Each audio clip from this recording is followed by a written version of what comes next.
Jay Prakash Kesri ji, if anything you would like to share. Well, as the mic has been provided to nearly all the participants, and one can just unmute and put forward their reflections.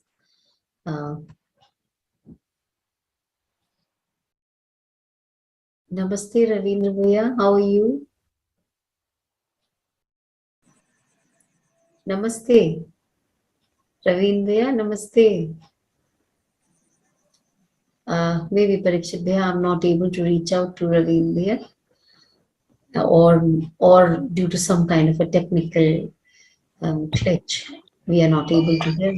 Yes, Didi. Ravin Bhaiya had already mentioned Namaste, that some network issues there at this time. Yeah, Bhaiya, namaste, namaste, hello. namaste, Bhaiya. Namaste, Welcome. namaste. Actually, Yes, inside my room, I can listen, but when I connect with the mic and I have to come to my courtyard, to outside, then only I could connect. Just I came out of the house. So Okay. great to listen to you. Just I was connecting and wish you happy Diwali also. This is a great opportunity to be connected with every session. Namaste to Arjun Sarji. Ji. So, Arjun, as on Choti Diwali, we talk of, also known as the Narak Chaudas. So we talk of removing all the clutter, all the kachra from the house. So, it's such a coincidence that we are also trying to get rid of the preconditioning and get more of understanding. So I can correlate it this way. So with this, I think I'll hand over the session to Arjun to take us forward into the content. With this, welcome Arjun, and let's go ahead. Sure, let's start. Good evening, everyone. And in today's session, we'll talk about excellence. So, what exactly is excellence? And also, what is the difference between competition, excellence, and collaboration? What are these things, and what are we doing today versus what we actually want to do? We'll discuss all that. So, we often have this preconditioning that we want to win or be the best or be successful or we want to excel. But we have this idea that if we excel and we are better than the others, then we may be happier than the others. And it's an assumption, and it's quite a strong assumption actually in many of us. Many of us may not have that assumption as well. Depends from person to person. But largely we can see that this assumption may be there in many people. So we want to just see what exactly excellence really is. Is it about being better than the other in a particular field or particular area of life, or is it something else? So you can share in the chat. What do you think? What do you think excellence would be like in a couple of words, in one line? If you had to answer that, what is your kind of how would you define excellence for yourself? Like I'm asking that even you may have some kind of a dream to excel at something or to you know I'm getting in the chat to be perfect and to excel. So when we're saying we want to be perfect, then what is that idea of perfect that we have inside us, or what is that idea of excellence that we have inside us? That may differ from person to person because it's not concrete, right? It's based on some kind of assumption, based on our experiences and based on what has happened in our life and what we can see and our perception. We may have some kind of notion about excellence, right? So we're getting some answers. One is to be perfect, it says. One is to achieve the best, but you can be a little more specific because what exactly is perfect for you, what exactly is best, this is also subjective, right? Depends. Then there's one more answer which says perceived to be the best and who develops others. And there's one more, doing anything with awareness. So there are all kinds of different answers coming, but mostly it looks like you can see that there are different notions of this excellence. And we have these notions because we feel that this is what is going to lead to our happiness. And we want to get there. So we have a kind of idea about it from before without really exploring whether that really leads to happiness or not, right? So when we're saying that we want to be the best, that means we have to be better than the others, right? Best is like superlative, right? We learned that in the junior classes that there's good, better, best. So when we're saying best, it means better than all the others. So that way we feel superior to the other, and that leads to that same kind of ego and depression fluctuation which we discussed earlier. So even though it looks like that is something ideal, and in the mainstream outside, like in the society, although that is portrayed as something very good, to be successful is shown in that light, even then, when you really look at it, you realize that that is just going to increase that fluctuation of ego and depression if you go that route. So if you go the route of trying to be the best at anything, then it becomes like a struggle to become better and better and better and better. And then you always have to look to the other and always get ahead of the other. And only then you feel that you are doing well. Otherwise, you feel that you're not good enough. You're not as good as the best. You want to be the best, but you're not reaching there. So then it's a constant struggle. And the fact is that even if you reach there, then that place is not permanent. Even in the outside world, that place is not permanent, and even in the inside world, that happiness that you get out of that is not permanent. So in the outside world, of course, there'll be people who can get better than you at that field. Like suppose you want to be a Olympic race winner. You want to win an Olympic race. So then you do a lot of training and then you finally win the race. And you win the race for a couple of years. And then after that, somebody else becomes stronger and better. Their body is younger and they win the race more easily, and then you stop winning the race. So you can see that that position is never permanent. Suppose you have a desire to earn the most income or to be the best in some field or whatever that may be. You can see that that position in the outside world is never permanent. It's always temporary. And when you're looking inside, even that satisfaction that you get out of being in that position, even that is very temporary. Because when you're working towards that, your focus is that you have to be better than the other. So with that focus, that you have to be better than the other, you also have a feeling of jealousy towards the other. You also have different kinds of feelings of opposition towards the others. And with that in your mind, you're trying to be better than the other. So you can either do it by putting the other down so that you can go on top. That is one method. Or the other method is to work really hard so that you get better at that particular field and then you reach that place. But if your feeling is of trying to get better than the other, then it's almost always a conflict kind of thing going on within. So that doesn't lead to happiness. That conflict causes a lot of unhappiness during that process. So even when you win the race, then you get some moments of happiness there, and then you feel like you have accomplished it, and then you get a lot of recognition from outside also. But then that fizzles away very fast because in the next race, if somebody else wins, then all the attention goes to that person. And then you feel left out. So then this ego and depression cycle is bound to happen.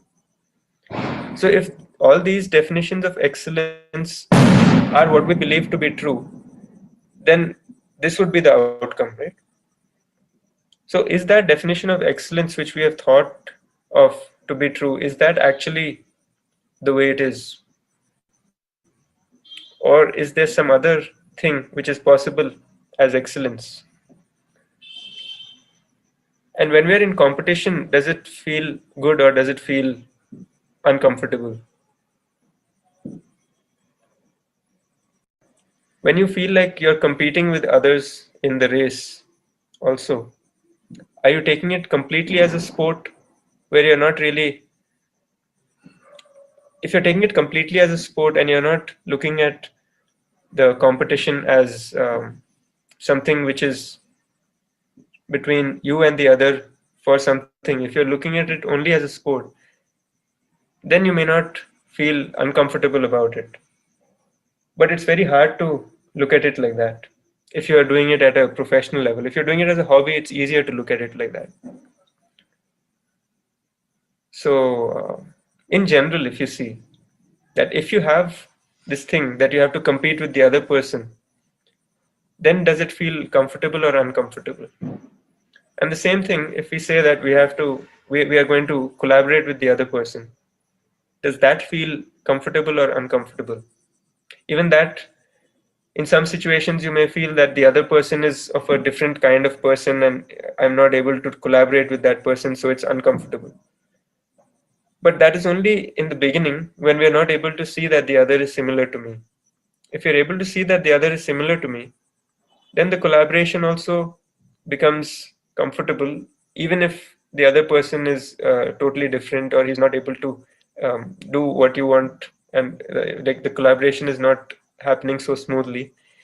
Even then, it becomes comfortable once you realize that we are complementary and we are similar, and I have a certain understanding, the other person has a certain understanding, we can help each other and we can go ahead. We can both improve our level of understanding together. So, is that comfortable or uncomfortable? Collaboration, comfortable or uncomfortable? You can answer in the chat, because we just want to see the difference. If there's a difference, then like, what exactly is the difference? Can you notice the difference in the feeling that we have within ourselves when we are thinking of the other as a competitor versus when we are thinking of the other as a collaboration, like as a friend or as a relative, somebody who is related to us, somebody who is our friend?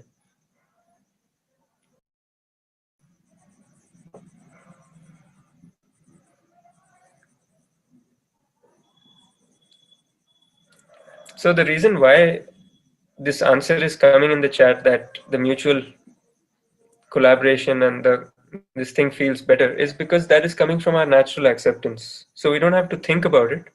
It's coming spontaneously because it's coming from inside. It's coming from our natural acceptance.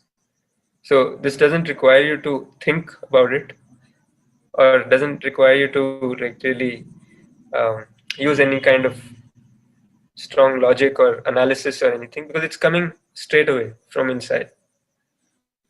So now we can start exploring the program for what we would do if this is what we have right now. So what exactly is excellence? We saw that excellence, which comes from outside in the form of being superior or being the best at something, or the so-called portrayed in the society, all that is just going to lead to more fluctuation between ego and depression, unless we're able to handle it and unless we're able to see it properly without seeing it in that way. So if you're looking at excellence in this slide, we're talking about excellence. The definition over here is understanding harmony and living in harmony, because that's what eventually would lead to continuous happiness. And we are on that journey where we are trying to understand things, and then we are trying to live in harmony. And we are somewhere on that journey. And then we are seeing that something is working for us. Something is leading to us being happy more percentage of the time. And eventually it is possible that we reach this place of continuous happiness if we reach the completion of right understanding and we start implementing it in our living. So wouldn't that be something which we are really aspiring for? Your natural acceptance is to be continuously happy, right? So if you are able to reach that, that would be excellence, right?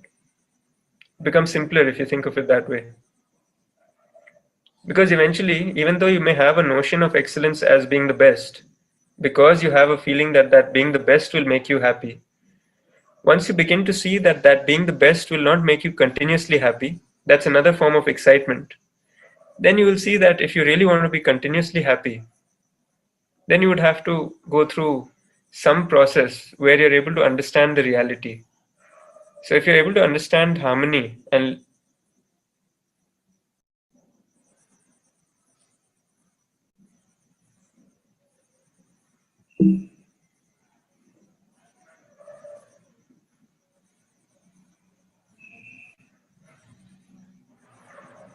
so if you're able to understand harmony and live in harmony, then we can be in that state of continuous happiness.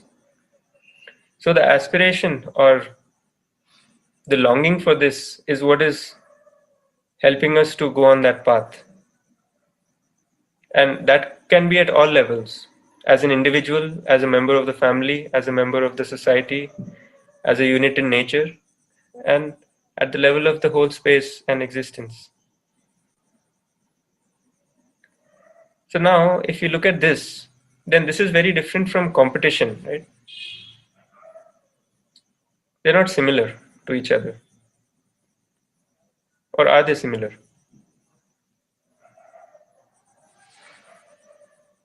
Anyone wants to share any of your thoughts or observations?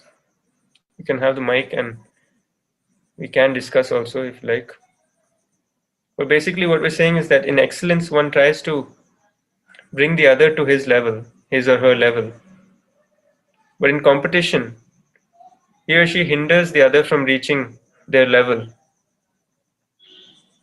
Either you're hindering the other by putting the other down, or you're trying to do better than the other by making yourself better at that particular skill or that particular craft or whatever you're doing. So when you're in this kind of frame, then you have a feeling of opposition for the other. Even if you don't actively hinder the other, you still have a feeling of opposition from the other because you feel that if this guy gets better, then I'll have a problem. So I have to do better. So your mindset is not about your effort is not leading to continuous happiness. It's leading to jealousy and it's leading to all these negative emotions building up. It's leading to that ego and depression. When you do better than the other, then you go into that ego. When you don't do as good as the other, then you go into depression. And based on your inside state also, you keep fluctuating. So if this is happening, and this is what is called excellence in the outside world, then you really have to explore excellence, right? Because like if you look at many of the people who are so-called successful, many of them are in deep depression also. But then that part of them is not really discussed because the focus is on other things, which is that they became successful at a certain business or they become successful at something. That's how it's portrayed. Because the focus on the inside, the focus on this continuous happiness is not there. The focus on, the outside thing is over-evaluation of the outside and under-evaluation of what's happening inside.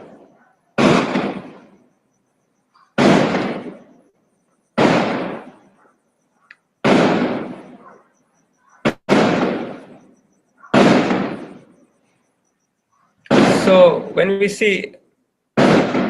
look at the other, it all depends on our perception of the other.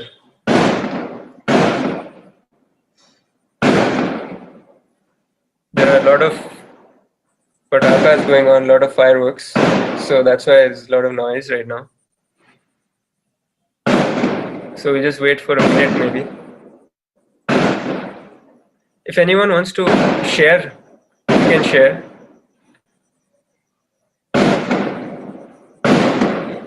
You can share what you think of excellence, and if this definition is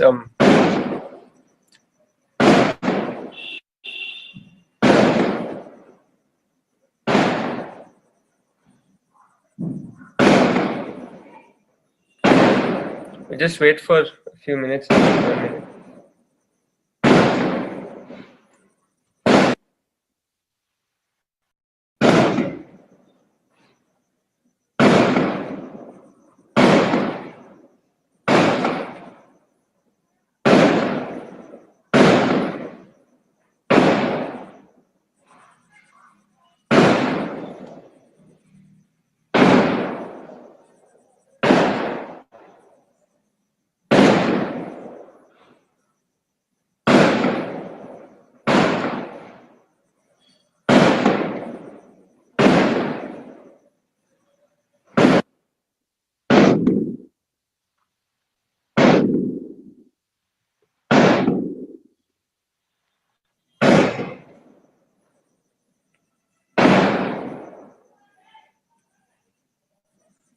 So when we see that the other is like me, when we're able to see that, then we automatically feel complementary, we automatically feel like helping each other, right? And we help the other to come to our level, like in terms of skill and in terms of understanding. We are trying to help the other because we feel complementary to each other. And in that case, then everything is happening by our natural acceptance. Everything is on the basis of our natural acceptance. And we have the right evaluation of ourselves and of the other. So this would lead to a relationship where we feel prosperous also, we feel like sharing, we feel like nurturing the other, we feel nurtured ourselves also, right? And when we define excellence as the completion of this right understanding and right living in harmony, understanding the harmony and living in harmony, then it has a definite completion point, as in there's a definite point to which you can reach. But if you're talking about being special or being above the other, then it is relative. There's no completion point, because as we mentioned earlier also, somebody else may do better than you at some point, even if you do the best in the world at this point. Suppose you want to be the richest person in the world and you achieve that. Suppose today you became the richest person in the world. Then the next moment there'll be somebody else who may become more rich, right? So there's no completion point or no definiteness if you are trying to be special or trying to be the best at something. And we have a feeling of opposition towards the other also, because we feel that if the other does better, then he will be above and I'll be below. So we have this constant kind of insecurity, and we have this constant kind of fear also that the other will come above me. So when we are in this mode, then we are operating on the basis of our assumptions, only on the basis of our assumptions, not on the basis of natural acceptance. And we are totally driven by others, driven by what is happening outside. And also it leads to this over-evaluation and under-evaluation, which eventually leads to this fluctuation between,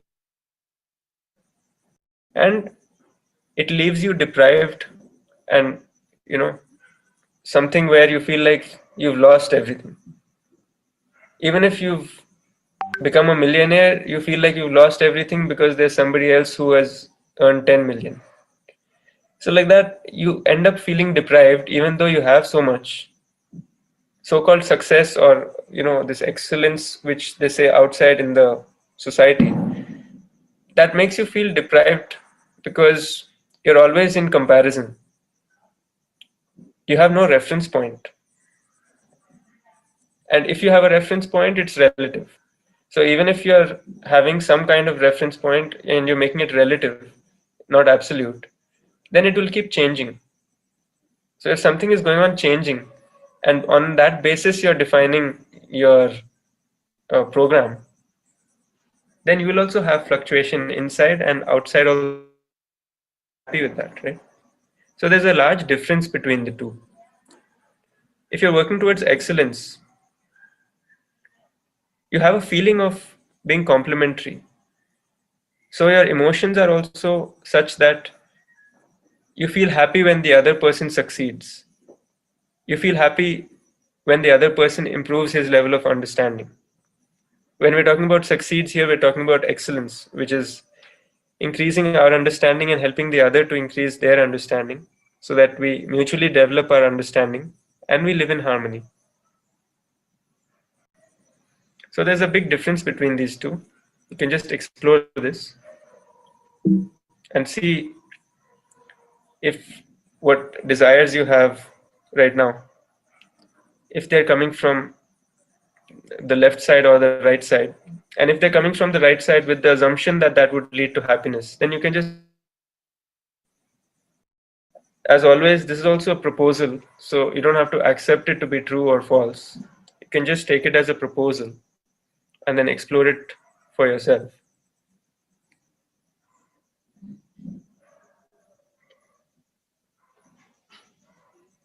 So are there any questions or comments so far?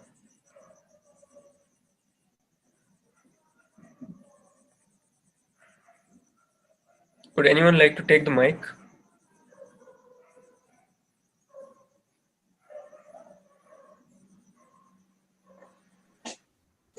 Good evening, sir. Good evening. Sir, in making others happy, sometimes it will be like we are just lowering our self-esteem. How to handle it, sir? Like, can you give an example how your self-esteem is making the other happy? Sometimes when we are working, when some other person is also included along with me in a particular work, two of us are included to complete a particular work, and sometimes we have, the other has some other opinion in taking a decision, something like that, but that is actually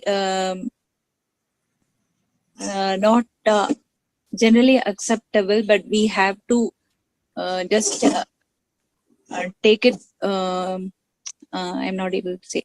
That is for their advantage. We have to accept it, something like that, and that gives some depression on us, something like that.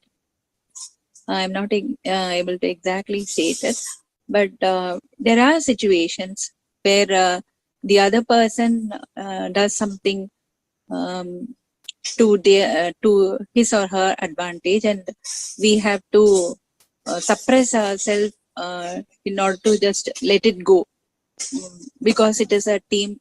We have to just cooperate, otherwise there'll be some differences between us, and it may just result in a fight, something like that. How to handle it? Okay, so I didn't get exactly what the thing was, but basically, if you see, when you're looking at your feeling, that can be independent of whatever is happening outside. If it depends on what is happening outside, then it is always triggered by the outside circumstances. So if some favorable circumstance is there, then you feel good about yourself also, about the situation also. and if some unfavorable situation is there which you didn't want and it happened in your life, then suddenly you feel bad about the situation also and about yourself also, or you feel that why did I get into this situation, and you feel depressed, right? Yes. So if this is happening, then it means that we are depending on the outside for our feeling. We're not having the feeling within ourselves, the right feeling within ourselves. So if we work towards having the right feeling within ourselves, then we are not dependent on getting that feeling from the other, right? Like suppose you want an apple and the apple is with the other person, then you have to go and ask him to give it and then he'll give it to you. But if you have it in your hand already, then you don't need to ask the other person for it. You already have it, right? So if you already have it, you don't need to get it from the other person. So if you already have the right feeling within you, then you don't have to depend on or get from the other, right? So that way you become happy within. And then when you're happy within, when you have that feeling within you, then you can share that feeling with the others also. And whatever decisions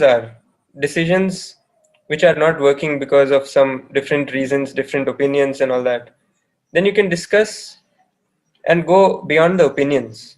Like somebody may have some opinion, another person may have another opinion, you may have another opinion. So all those opinions are just coming from our preconditioning and from our uh, from sources outside, either from preconditioning or from sensation or from natural acceptance also. There may be some things coming, but then opinions and all are very personalized, right? They are not universal. So when we connect to our natural acceptance and you go deeper to the root of what you want and what you want for the other and what you want for yourself, then you can work out some kind of program that can be mutually beneficial for all the people. And although that may be difficult in certain organizations where you don't have that kind of what do you call, you don't have the power to make that decision, even in that case, if you have the right feeling towards the other, then whatever is happening in the organization, even if you're not liking that, then you still work there. Then you can still be happy and have the right feeling within, so that you're still capable of. So that much is still possible. And if you're not happy with that decision, if you're completely unhappy with it and you feel like there's a better alternative if you change or you go somewhere else, then you can make that decision also. So even with this, you have to see that when you're in that organization, when you're following those rules, then it is also completely by your choice. So nothing is forced. The organization may say that you have to follow these rules if you want to be in the organization, but they can't say that you have to follow these rules if you are outside it also. So you always have the freedom of choice to do things in different ways. You have the choice to leave that organization and go somewhere else also. But these kind of things will happen in all the places, right? Most of the places you will find different rules and you may not like all the rules, or some of the rules may not be right also. But if you're choosing to work in that organization, then you would have to either accept the rules or try to influence the change of the rules, right? But whatever is happening outside, that can be independent of what is happening inside. And also our interaction with the others also can be such that we have the right feeling for the other. Even if he's doing the wrong thing, we have the right feeling for him. And we try to help the other because we still feel that we are related. He's doing the wrong thing maybe because he has a different opinion, he has a different preconditioning, he has different things going on in his mind. But we can see his natural acceptance, we can see his natural feeling. So we still feel like helping the other. If you're able to reach this state of feeling, then you'll never feel bad about the other, even if the other is criticizing or even if the other is saying something which is not correct. You'll still feel comfortable within, and with that feeling of being comfortable within, you will operate outside. So Okay, that can be done. okay. Thank you so much. Yeah, thank you.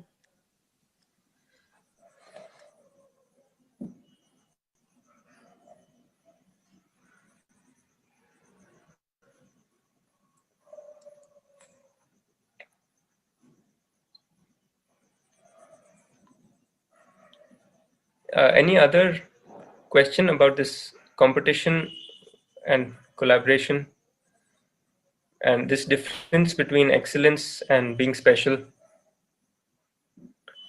Right now, this being special is termed excellence in the outside world.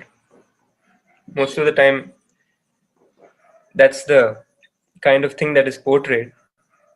But if you really look deeper and see what is really going on, you can start seeing all these things.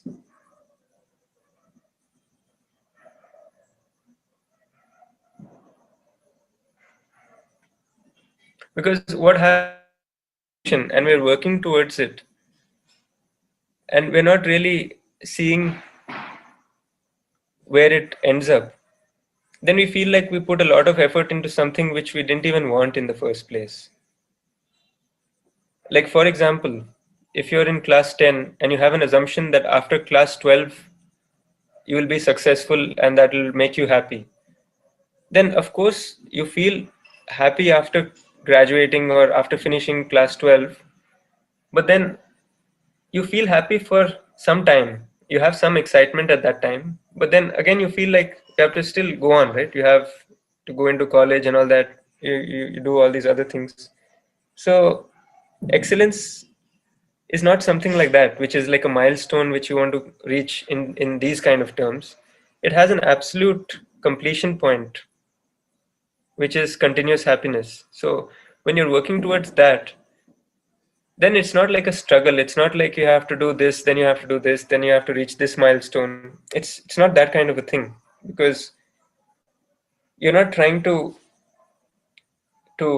prove something to somebody, or you're not trying to compare with somebody or become better than the other. So you have no pressure as such like that. What you're doing is more some work towards your understanding.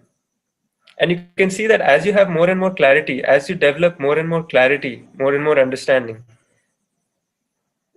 then you start implementing more and more of that in your living, and that makes you feel more comfortable within also. That improves your situations outside also. That's another interesting thing, that when you feel comfortable within and when you have the right feeling within, then your situations outside also become more favorable. Like when you are having a good feeling for the other person, then the other person also may not show that feeling, but then it reflects.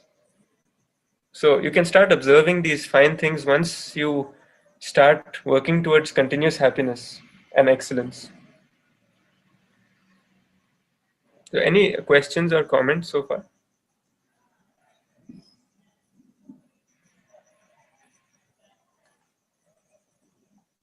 You can share in the chat also, or you can talk on the mic also.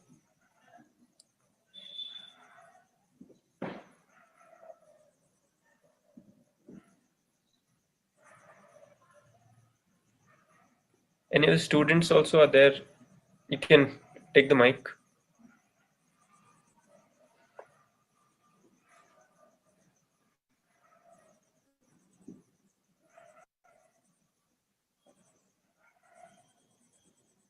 Some hands are raised, or no, I don't know. Yeah. Good evening, Mayor. Namaste. Namaste, Subha. Namaste. Am I audible? Yeah. Yes. Namaste. Yeah. I'm just asking, in the process of this collaboration, or in the motive of excellence, suppose we are trying to collaborate, or we are trying to grow mutually. So we tried continuously over a long period, but we found that we certainly can improve the person with whom we are working. So at that point of time, we sometime it comes to our mind that we how much time we can put effort on this. So can you put some light on that? How much time you can put effort on what exactly? On the On task? to bring excellence, with collaboration.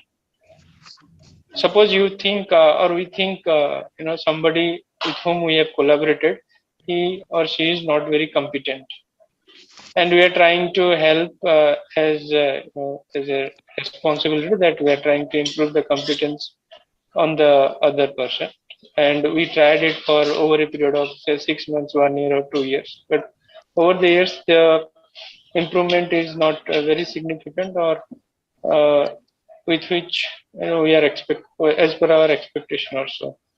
So at that point of time, what should they do? So is that question clear? yeah. Yeah. So it doesn't have to be only between two people. It could be between more people also, and we can see that when we are trying to go towards that goal of harmony within, and see the harmony within, understand that harmony, then for ourselves we must be having some evaluation of ourselves, right, about what is our level of understanding so far.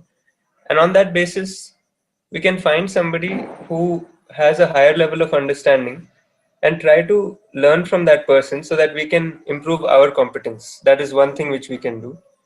And with the person who has less competence, who is your friend, who you're trying to collaborate and it's becoming difficult, that person you will be able to help more easily once you yourself have more understanding.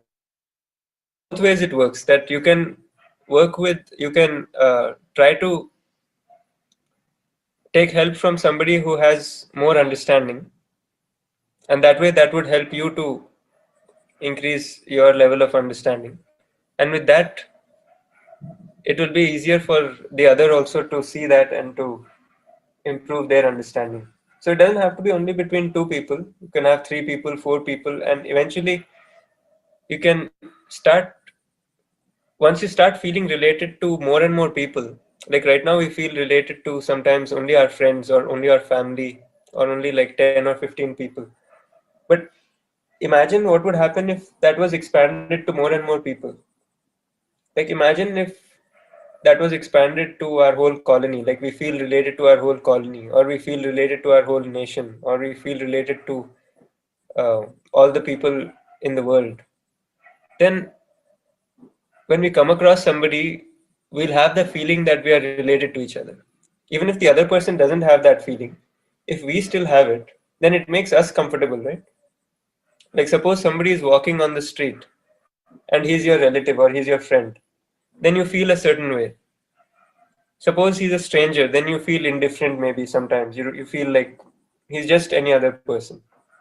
So you differentiate between the friend and the person who is a stranger. So once you start looking at everybody in the same way, that we are related to everybody, then whether he's friend or stranger, the only difference is that you have met one of these people before and you haven't met the other person before. But we still have the same feeling for each other. So it can start with 2 people, 3 people, whatever group. And if you really feel that this understanding is the key to understanding and living in harmony, is the key to continuous happiness, only if you feel that, only then you start making effort for it. If you are feeling like it's just some idea, some abstract idea, and you're not sure of it, then that is also another assumption for you, right? That is also not concrete. So if that is still an assumption, then obviously you won't feel like spending that much time on it, isn't it? Because you're not sure about it. So you would probably feel like trying it and seeing, and then if it doesn't work you might put a deadline. If it doesn't work in 10 days, then I'll try something else. Or, you might have something like this. But the moment you start seeing it and you feel like this is leading to, once you start getting a hint of it also, that this is actually helping me feel comfortable within and this is giving me a feeling of happiness, then you become driven by that, by the clarity of that purpose. So you become self driven. Like in this slide, it says self driven. That is because you start feeling it yourself that you want to help others who are having less understanding than you, and you want to help yourself also by um, by taking help from somebody who has more understanding than you. And then that way you're not looking at how much time you're spending on this, you're just looking at the fact that we are all complementary. And if we start seeing this, and I want to see this, if I start seeing it, then I'll feel happier, feel happy. So with that in mind, then I start making all these efforts. But if I'm just taking this as one more assumption, and I feel like, okay, this is one thing going, this is another assumption, this is another assumption, then I'm not really going to put much effort into it, because we keep getting different inputs from everywhere all the time. From the internet, there are many assumptions. I mean, I'm like many things coming in which we are taking. We're taking so many things from other people also. We're taking from so many sources. So this just becomes one more of those inputs which we got. It doesn't lead to anything substantial. So if we wanted to really see it deeper, then no matter how much somebody says it, it won't really help unless we start exploring these things for ourselves. Until that process starts, it doesn't really have any impact, right? Because we're just taking it as information and putting it in our memory. We're not really transforming it into knowing this thing. So the key is to start exploring. And by exploring, what we mean is to draw our awareness towards this thing. Like when we are trying to put effort for, say, being special, then notice what happens when we are putting the effort. Notice what kind of feeling we are getting while making that effort. And also notice the outcome. That suppose it looks as if you're getting there, then during that process, are you happy or unhappy? During that process, are you feeling in competition with the others or in harmony with the others? So once you draw your attention to all these feelings happening on all these steps in the process, then it becomes more evident. Otherwise, if you can't see it, if you're not paying attention to it, then you don't see it, and then it's left as an assumption. So what you really want to do is to start exploring. That would be the key for all these things. Once you start exploring, once you start analyzing your feeling, what kind of feeling you're getting when you're doing your work, what kind of feeling you're getting when you're watching the TV, what kind of feeling you're getting um, when you're with your family talking and all that. So what kind of feeling is coming at all these places? When you start looking at that, draw your awareness towards all these things, then you start identifying where you're actually getting the happiness from. Right now, we're not looking at that, and we just have some assumption that happiness is coming from so and so place. And therefore, we're putting all our effort there without verifying it and without even knowing whether that has a completion point or not. So, this being special, if you see on the right side, it has no completion point also. So, broadly, if you see, then if you are able to just draw our awareness towards our feeling and our thoughts, then it helps a lot to see what exactly is going on inside, and to analyze things and see what assumptions which we had, like to just analyze all our assumptions, see whether they are true or false, or if you're not sure, then keep it open, right? You can keep referring to your natural acceptance, so that has all the answers. So if you keep referring to that, then you will be able to kind of see things much more clearly also.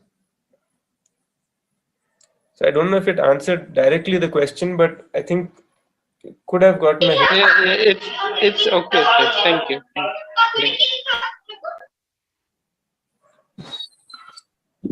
I have a different question Okay. in the form of a student.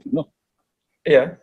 As a student, of course, I'm still a student, but question is that there are two types of students: those who keep excelling examinations and have a sense of competition that they become the best and all that. Okay. But there are other students who do peer-to-peer teaching, with others. Is that a spirit of excellence? In the Yeah, sense like you could they say coach that. others. Yeah.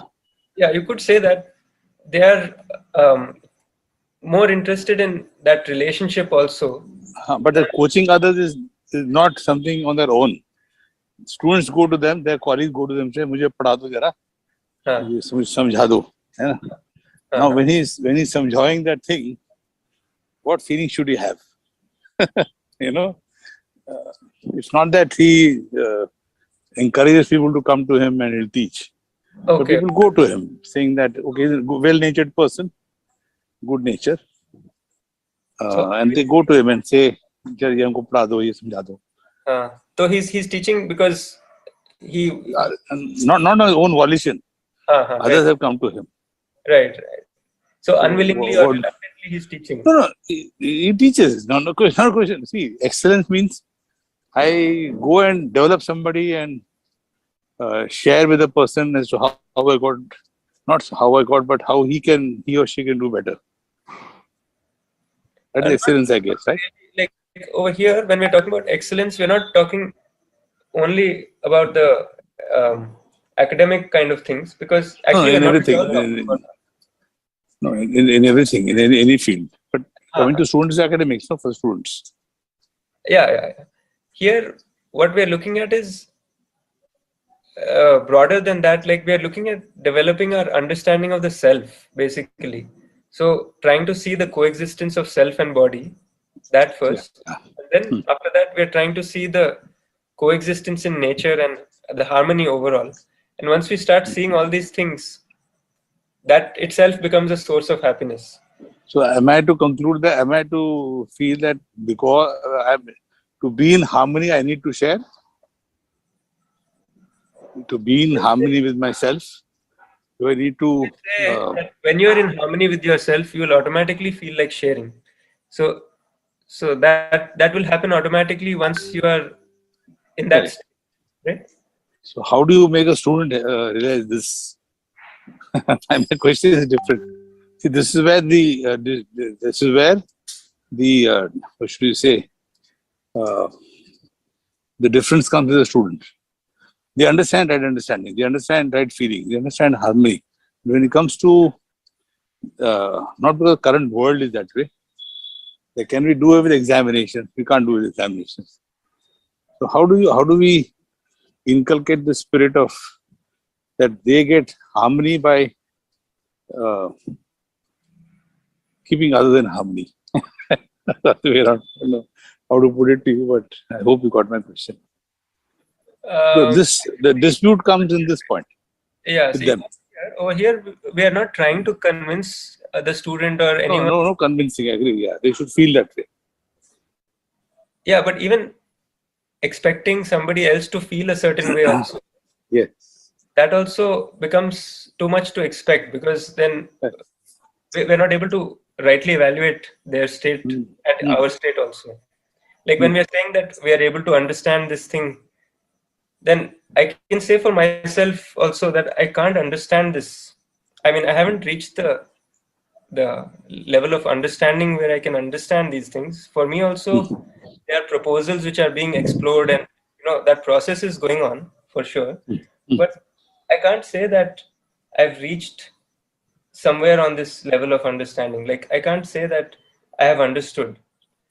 For me, it's also a proposal, and as of now, it is being churned with this self-exploration and all that. So it's just there. It's there in my memory also, and it's being explored also. But then it hasn't yet reached the point of understanding. So I haven't understood anything actually so far. If you see, right, in all this, I haven't understood. I don't know how to respond to you. But, I'm saying it because what we are defining as understanding, the completion of understanding, is when we are able to completely understand harmony and live in harmony. Yes. So for myself, if I see, I can see that I haven't understood this and I'm not in harmony. I can definitely see that sometimes I feel in harmony, sometimes I feel in conflict, and I'm able to see that sometimes I'm able to see that what are my thoughts, what is going on inside, what exactly is happening. And majority of the time, I'm not able to see. So like this, if you're expecting a student to reach the completion of right understanding. No, I think you got me wrong. So what I'm saying is that the entire our system, whether it is ours, foreign, anywhere else, it's all on competition. You score marks, you get the seat, and the only top people get the seat. That is not changed globally. Right. But such students who are who not question of forced to, but they love to once they're told, they won't come responding, say, "Come, I'll teach you." Of course, there are some people who do that, and they do a lot of service down the line of taking maths classes, 5th standard, 8th standard, and all the students, or on a volition, not for tuition, but they feel good about it. Right? How does one, bring in this feeling, not through convincing, but as a proposal form? How do you make them feel that they're doing the right thing and they should spread this? Because one of the most important things, I don't know if I can share, but I'm not taking too much of time. One of the successes of my college is that in the first first 7-8 years, we used to encourage this peer-to-peer learning. We should give them classrooms, for the good students to teach other students. We used to keep the college open on Saturday and Sunday. We're a day school, we're a day college. We used to keep the peons and support staff in place in the evening so that the seniors can come and teach. So we used to encourage that, and that's what exactly brought about growth in our college. Now, whether it is from the point of view excellence, but that feeling was there. But it doesn't come straight away from me if I'm better than somebody else कि मैं आपको पढ़ा सकता हूँ. फिर बोलता है तुम अपना दादागिरी दिखा दो. The student feeling is that, na? It can be. So what we can see is like just by your comment, I also remembered one thing, that there are also a lot of schools which are having a thing where the student teaches another student and there are no teachers. There are no teachers. Only students run the whole thing. They run the mess also, and the teaching also, everything. Yes. And they don't even have like a set of teachers or senior students as a set of. No. Just have this peer-to-peer, like how you mentioned, right? Yes. So if you see in that kind of a scenario, they're not really focused on getting the marks and all that. They're just focused on their community, helping each other. Yes. In the next step, and being like a family kind of. Correct. So they're feeling related to each other, and you can find that they're more productive also, and they are more happy also, right? Yes. Versus the situation where there are marks and there's competition and you have to come first to get the job and all that. So that kind of scenario in the system also is different, right? So suppose you're in a system like this, because majority of the system right now where there are marks, all this thing is going on. So if you're in this system, then if you're able to see that this education, the purpose of this education was actually to develop the right understanding, not exactly about academics or information, but to develop the right understanding. And eventually what we want in our life is to be happy, right? Eventually we're not looking for marks. Although it looks like marks is going to make us get a job and the job is going to make us happy. That's our assumption. But once we see beyond that, we see that, okay, if I get less marks also, I can still get a job. I can still do something. And it's not directly related. And even if I get a job, then if I'm focused only on the amount of money that I'm making, then that also becomes a source of unhappiness, because I'm again relating, I'm again comparing with others and seeing, and if somebody else is getting more, then I feel like I'm the lowest in college. All this comparison is a byproduct of the current education system because of the way it is right now. So one step which is going on through all these efforts is to change the education system so that it becomes more like a system where students also feel related to each other and like a family, and that they are towards excellence rather than the competition. That's one thing. So on the system level, that is going to percolate as it happens. We can have some influence in that, but right now we have more influence in the thing which we can do at this moment, right? So at this moment for our college or for what is happening right now, the main thing we can do is to try to spread the Would it be spread or would it be nurture? Do we kind of nurture that, proposals, that spirit? try to share the proposals Sorry, yeah. so that we are giving some kind of option that there could be a different system also. We are kind of talking about the system also, and we are also looking from an individual point of view also, that on this left side we have this excellence, and the right side we have this competition and being special and all that. So we can just discuss and have this discussion about what is naturally acceptable, what actually makes us feel happy within. And Yeah. and when we are talking on the current, I think you want to come back to that current situation where this thing is happening, and right. Yes. So then when we look at that scenario, then we look in a different light. So even though we may be doing the same thing, we may be giving the same exam, we may be in that same environment of competition, but even then we have a feeling of relatedness with everybody else. And then we also have a feeling, we also have a correct placement of this, a correct kind of judgment of where this lies in our priorities. Once we see that physical facility is important, but it's not the most important thing. Once we start seeing that, then our focus on getting the highest paying job and all that becomes less important. Then we start feeling that, okay, money is required for living, no doubt about that. But having more money doesn't mean happiness. Having more, going to fancy restaurants and going to, all these things, getting more money, going to all these kind of things doesn't lead to happiness. It just leads to excitement. So once we begin to see this, then our focus on money becomes less. Our desire to earn more money also becomes less. And with that, this competition also feels like it's less important, because it kind of becomes like that feeling that, okay, this is the situation which everybody is facing, everybody system, competition is the current system. But then we feel a little bit more free in that system, because we feel that, okay, everybody may be going through this, everybody may be putting in so much effort to get the highest paying job and all that, like a rat race, what they say. So if everybody is going in that rat race, and then you decide that there's another path, and if you don't go by this rat race, you can reach a better place, then you're not really trying to get to the highest level of marks. You're not always trying to get the highest job and all that. So then your focus changes. Your focus changes from going in that rat race or being the first rat in the rat race. That's being special, right? Being the first rat in that rat race.